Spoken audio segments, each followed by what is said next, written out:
the story of KAARYAH, a startup founded by Nidhi Agarwal.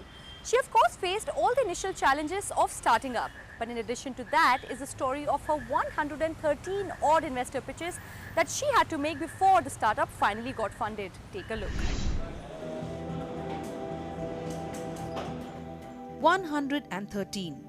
That's the number of investor pitches 34-year-old Nidhi Agarwal has made since last year for her venture. Many entrepreneurs will identify with Nidhi's struggle of raising money to woo investors, but she believes also getting in the way was the fact that she is a woman.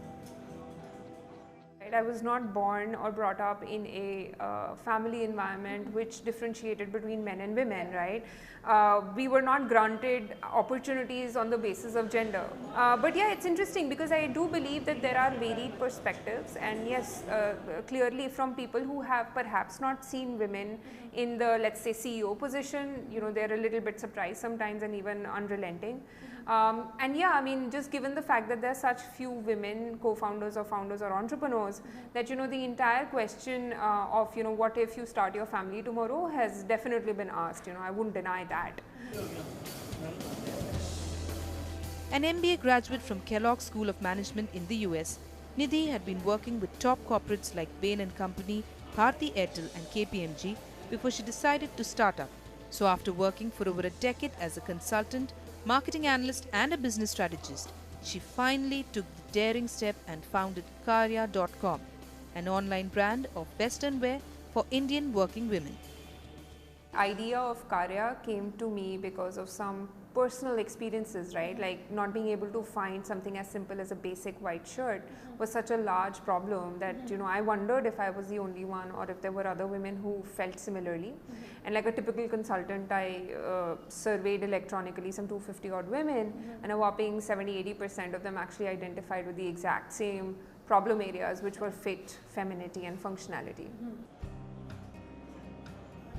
After the odd 113 pitches she had made for her startup, Nidhi understood that simply a strong team and a good idea would not suffice. She had to convince the investors that she could give it her all and lead the startup from the front. If you're asking me whether I was asked what if I start a family tomorrow, yes, absolutely, I was asked that question, and my only response to that is as follows. If someone's concerned about me starting a family and taking time off, then they probably have to guarantee to me that any male founder, co-founder would actually not have any health issues which would expect him to take 2 months, 6 weeks, 10 days, 15 days off. So from that point of view, again, you know, like I said, to my mind, there is really no difference, right? I would in fact expect, you know, the father of the child also to take some time off to help the mother with the newborn, right? So I didn't see any difference there, honestly, and it would have to come with the guarantee that a guy founder would actually not fall sick for 2 months. So did that reaction, the answer of yours really help, or did it? Yeah, well, I think they saw the humor in it. I think they saw the intention with which I was saying it, and I think they're all very evolved investors, so they exactly know, and women entrepreneurs are not few and far between anymore, so they all see it.